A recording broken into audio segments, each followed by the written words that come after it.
Welcome to my RK student classes. So जो ये recently अभी जो एमसीक्यूज पूछे गए हैं उनसे मैं यहाँ पे क्वेश्चंस आपको करवा रही हूँ with detail explanation. So please इस वीडियो को लास्ट तक देखिएगा और इसके अंदर जो टॉपिक मैं आपको बता रही हूँ वो टॉपिक आपका 100% इम्पोर्टेंट होगा, जो कि आने वाले अपकमिंग सेशन लाइक जून 2025, दिसंबर 2025 जितने भी बच्चा एनरोलमेंट करवाएंगे यूजीसी नेट एग्जामिनेशन में उनके लिए तो बहुत ज़्यादा बेनिफिट है ही।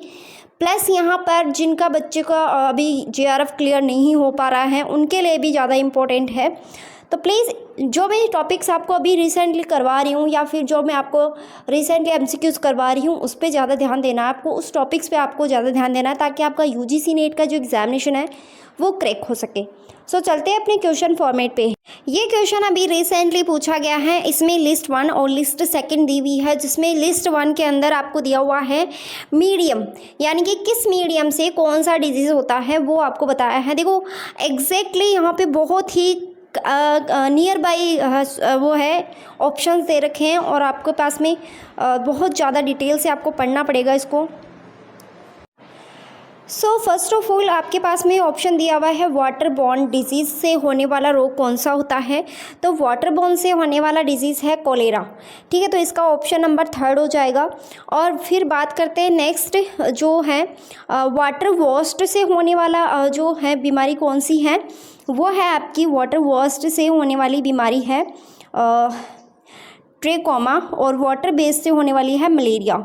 और बाकी का जो बच गया वो D4 से ऑप्शन से रिलेटेड हो जाएगा। तो यहाँ पर इसका जो राइट आंसर है वो हो जाएगा 2, यानी कि ये वाला ऑप्शन करेक्ट होगा। अगर आपको पेपर 1 के बेस्ट नोट्स चाहिए अभी रिसेंटली टॉपिक्स के, तो आप मुझे व्हाट्सएप मैसेज कर सकते हैं इन नंबरों पे। और नेक्स्ट क्वेश्चन देखते हैं हम। इसका पहले फुल डिटेल आप देख लो। Water borne disease the are causes by the pathogenic micro organism that are the transmitted through the contaminate water, यानी कि जल जनित रोग है वो सूक्ष्म जीवों के कारण जो दूषित जल माध्यम से प्रसारित होते हैं। और ये जो बीमारियां हैं ये बैक्टीरिया, वायरस, परजीवी शामिल होते हैं इनके अंदर। बैक्टीरिया, वायरस ये सभी क्या है इसमें इंक्लूडिंग रहते हैं। ये टाइफाइड हैजा इनसे क्या है बीमारियां होती है। वाटर वॉश से होने वाली बीमारी का नाम जस्ट मैंने आपको बताया ट्रेकोमा है। ठीक है, this is a very very important. Next यहाँ पे है वाटर बेस्ड पे होने वाली disease like that water based पे जो फायर यहाँ पर ह्यूमिडिफायर्स है। ठीक है, वाटर बेस से जो भी बीमारियाँ होती हैं ह्यूमिडिफायर होती हैं और इससे बहुत ज़्यादा प्रॉब्लम्स क्रिएट होती हैं। ठीक है, तो आपको ये सब पढ़ के जाना है। जैसे कि यहाँ पर water based medium disease are the transmitted through the contact the water based media, मतलब कि जो कांटेक्ट करते हैं हम, संपर्क करते हैं, उससे फैलता है ये। आपको ये भी ध्यान रखना है कि किससे फैलता है वाटर बेस्ड डिजीज़। ठीक है, जिसमें सिस्टोसोमियासिस ये सभी क्या है इसके एग्जाम्पल्स हैं।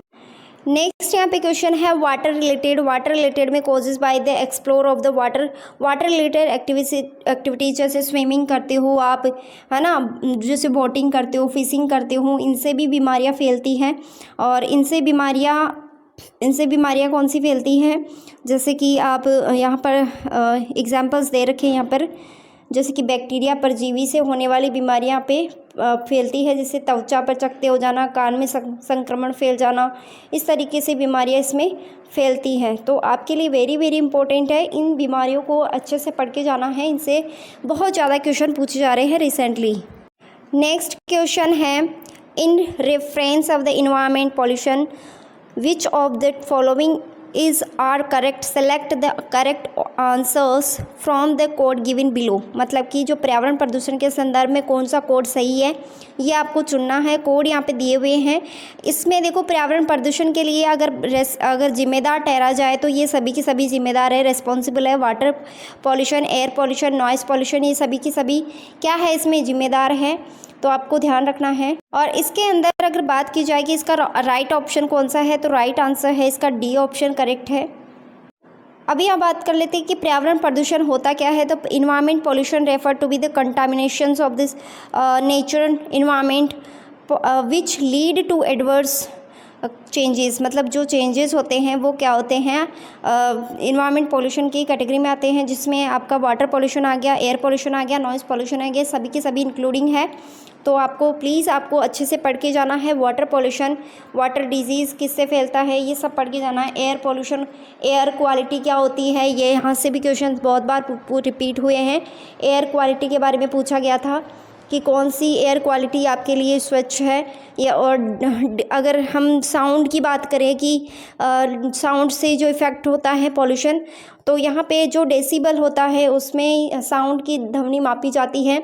इससे भी बहुत सारे क्वेश्चंस पूछे गए हैं यूजीसी नेट एग्जामिनेशन में कि कौन सा डेसिबल सही रहता है ह्यूमन के लिए, ये भी क्वेश्चन आया हुआ है। तो इन सबको आपको अच्छे से पढ़ के जाना है। Next question is which of the following statement about the effects of the noise pollution are correct। मतलब noise pollution के effects क्या क्या होते हैं वो आपको correct बताने हैं। तो noise pollution can lead to hearing loss over time, यानी कि क्या ध्वनि प्रदूषण समय के साथ सुनने की क्षमता को नुकसान पहुंचा सकता है। It can disturb wild life and change animal behaviour, तो ये क्या वन्य जीवों को परेशान कर सकता है या फिर और जानवरों को व्यवहार में बदल सकता है। It contribute to global warming, क्या ये ग्लोबल वार्मिंग में योगदान देता है। Noise pollution can be increase stress and the anxiety levels, मतलब कि ध्वनि प्रदूषण है तनाव और चिंता के स्तर को बढ़ा सकता है। तो इसका अगर हम करेक्ट आंसर की बात करें तो ऑप्शन नंबर 3 इसका करेक्ट आंसर होगा। Next question, which of the following is not a greenhouse gases contribute to global warming, मतलब कि कौन सी ऐसी गैस है जो कि ग्लोबल वार्मिंग को कंट्रीब्यूट नहीं करती है। यहाँ पर CH4, यहाँ पर N2O होगा, ठीक है। तो कौन सी गैस आपको बतानी है कि which gases is contribute to global warming, यानी कि ग्रीन हाउस गैसेस को ग्लोबल वार्मिंग को योगदान नहीं देती है, वो बतानी है। नोट ये लिखा हुआ है, ये चीज़ आपको ध्यान रखना है, वहाँ पे नोट के ज़्यादा क्वेश्चंस पूछे जा रहे हैं। तो जो इसका राइट आंसर होगा वो होगा नाइट्रोजन, ठीक है। तो देख लेते हैं इसका एक्सप्लेनेशन, देख लेते हैं। नाइट्रोजन क्या है, nitrogen max up 78% of earth atmosphere, यानी कि ये जो नाइट्रोजन है ये लगभग 78% वायुमंडल में पाए जाते हैं। और ये बिल्कुल भी मतलब सक्रिय गैस नहीं है, निष्क्रिय गैस है। वायुमंडल में गर्मी को नहीं ये रोक सकती है, ना ये गर्मी फैलाती है। तो nitrogen is not a green house gases, ये ग्रीन हाउस गैसेस नहीं है। तो जो इसका राइट आंसर है वो होगा नाइट्रोजन।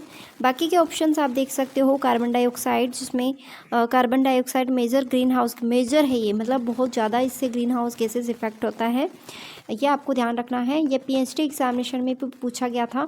देखो अगर आपको PhD एग्जामिनेशन या PhD आपको करना है तो जो नेट का सिलेबस होता है वही आपको पढ़ना होता है। सिर्फ और सिर्फ यहाँ पर वेटेज किस चीज़ का आ जाता है ज़्यादा, 50% वेटेज हो जाता है रिसर्च एंड एप्टीट्यूड का, ठीक है। तो रिसर्च एंड एप्टीट्यूड पे आपको ज़्यादा ध्यान देना है अगर आपको PhD एग्ज़ाम देना है। या मीथेन गैस क्या है, methane is another the potent the green house gases over 25 more effective in, यानी कि 25 गुना ज़्यादा प्रभावी करता है ये CO2 की तुलना में। और बाकी नाइट्रोजन डाइऑक्साइड है तो ये भी ग्रीन हाउस गैसेज है। ग्लोबल वार्मिंग को 100 यानी CO लिखा हुआ है, CO2 की तुलना में 100 गुना से ज़्यादा ये ज़्यादा नुकसानदायक है। तो ये सभी ऑप्शंस आपको ये जो है वो दिए हुए थे क्वेश्चन में, जो कि मैंने समझाया आपको। सो प्लीज़ ज़्यादा से ज़्यादा शेयर करें, लाइक करें वीडियो को। और मैं रिसर्च एप्टीट्यूड के भी ऐसे क्वेश्चंस बना के लाऊंगी विद एक्सप्लेनेशन, तो प्लीज़ ज़्यादा से ज़्यादा लाइक करें, शेयर करें। Thank you so much, keep watching, keep learning. 50% discount offer for my YouTube subscribers या UGC नेट एक्सपीरियंस, जितने भी मेरे सब्सक्राइबर्स हैं उनके लिए फ्लैट 50% ऑफ डिस्काउंट ऑफ़र चल रहा है। लिमिटेड टाइम ऑफ़र है, इसका बेनिफिट लीजिए। अगर आपको व्हाट्सएप मैसेज करना है तो आप मेरे इन नंबरों पे व्हाट्सएप मैसेज कर सकते हैं। अगर आपको पेपर 1 चाहिए, हैंड रिटन नोट्स या कॉमर्स मैनेजमेंट इंग्लिश लिटरेचर, सारे के सारे हैंड रिटन नोट्स अवेलेबल हैं, according to new pattern available है। अगर आप अपकमिंग एग्जामिनेशन देना चाहते हो तो अपनी तैयारी को अभी से ही स्टार्ट कर दो करना, क्योंकि आपके पास में बहुत कम टाइम देते हैं एनटीए वाले बहुत कम टाइम देंगे आपको। जैसे ही फॉर्म फिलअप हुआ 1 महीना भी आपको पढ़ने का टाइम नहीं मिलेगा और एग्जामिनेशन हो जाएंगे। तो इससे बेटर है कि आप फॉर्म फिल होने से 3 महीने पहले अपनी स्टार्टिंग प्रिपरेशन को स्टार्ट कर दो। एटलीस्ट आपको 3 मंथ्स तो चाहिए, मिनिमम 3 मंथ्स चाहिए आपको एग्जामिनेशन की तैयारी के लिए। तो बेस्ट नोट्स अवेलेबल है पेपर 1 और पेपर 2 के लिए। सॉल्वर पेपर्स भी मिल जाएंगे, so please don't worry. If you want send message on WhatsApp. Thank you so much for watching this video.